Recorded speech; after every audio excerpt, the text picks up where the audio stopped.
Hello, my name is Nicholas Hernandez, and today I'm going to do a video on the Mongol Empire.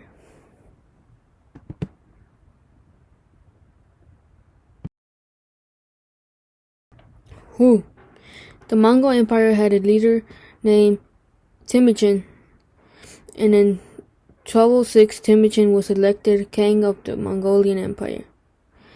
Then he took the name Genghis Khan, which means ruler of all. Batu, Kang's oldest son, led an army that was known as the Golden Horde.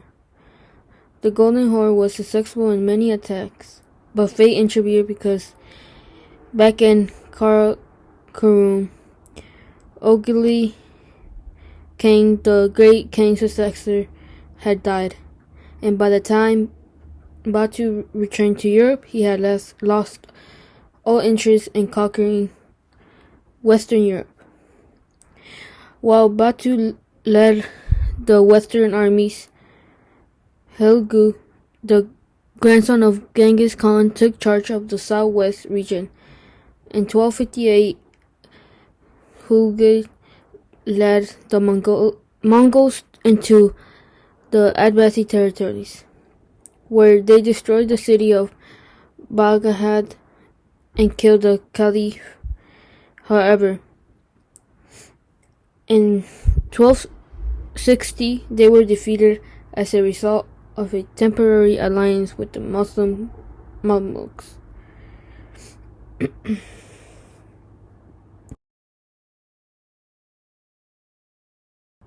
What? The Mongols conquered most of Asia, Europe, Middle East, and Russia. The Mongols started to lose power by losing battles, which caused their territories to decrease. They also helped the Silk Roads be safer because they would protect them and bandits would be afraid of them. The Mongols expected everyone, male and female, to become skilled horse riders and high-valued courage in hunting and warfare. The Mongols attacking a city. In the picture, looks like they're using ladders to get on top of the walls.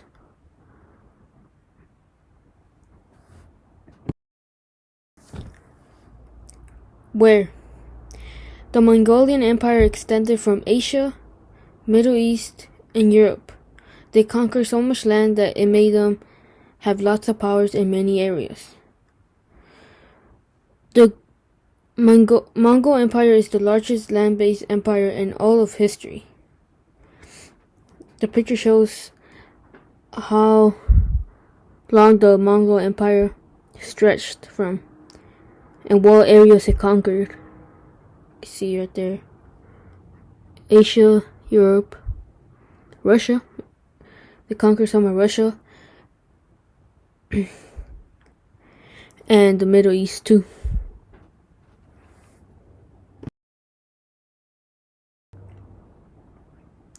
Why?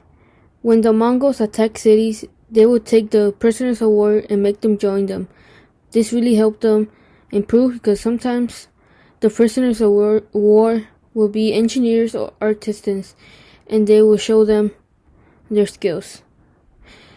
Their kingdoms were located close to the Silk Road because it made it easier for them to gain access to luxury goods, silk clothing, and gold jewelry. So when the Mongols attacked cities, they wouldn't kill all the people in those cities. They would actually take some of the more intelligent people, like the engineers or the artisans, because they knew how to do things that they didn't know how to, and that helped them evolve. So it helped their cities become stronger.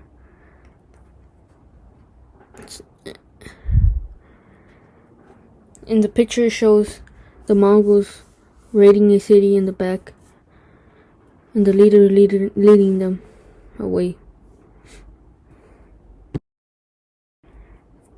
When the Mongol Empire began in 1206 and ended in 1368, Genghis Khan the ruler of the Mongols, died in 1227. It's not sure how he died, but it said he died from his horse fall, and his resting place has not been found yet. The picture shows Genghis Khan, or Temujin. He has different names. People call him different names. Genghis Khan, Genghis Khan. But his real name was Temujin.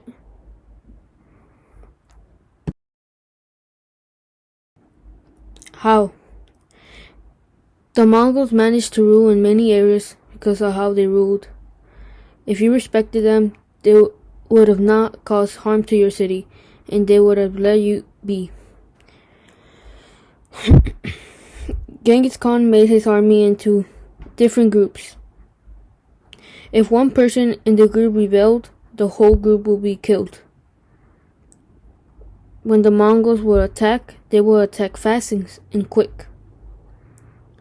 Many of the battles the Mongols won was due to communication, because when a Mongol soldier would be sent to deliver a message, he would never stop, and even travel when sleeping on the horse.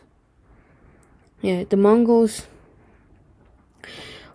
when they would deliver a message, the rider on the horse, he would sleep on the horse and still be traveling to the location.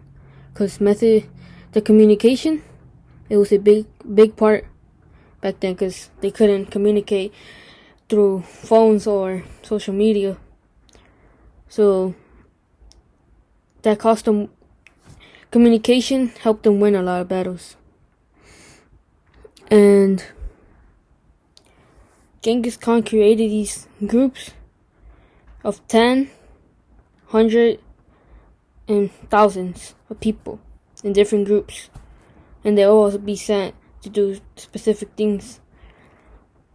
And if a person in the group would say that he doesn't want to be with the Mongols no more, and he would leave or try to fight them, the whole group would be killed, not just him.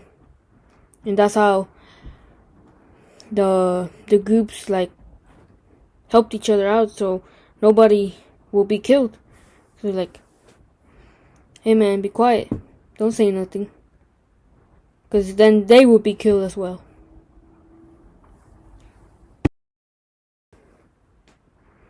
Causes and effects. The Mongols established an enormous empire under Genghis Khan. This linked to western and eastern Eurasia. The Mongols affected history in a good and bad way, because they caused death, suffering, conflagration, but they also helped the motivation of people by expanding markets and demands for goods. They also helped revive the Silk Roads.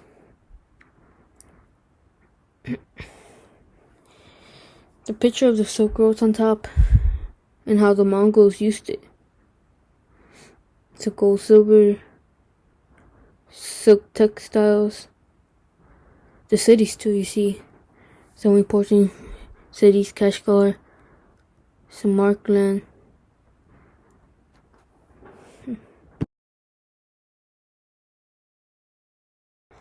Compare and contrast.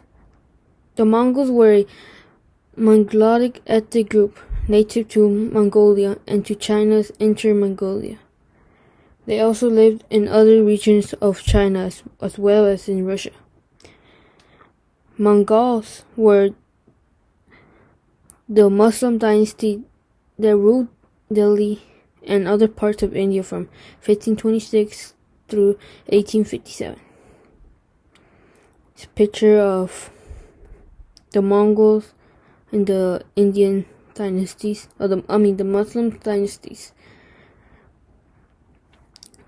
The Mongols and the Mongols were not the same, because they were two different powerful armies in different periods of times. That will be all for today in the Mongols. See you next time.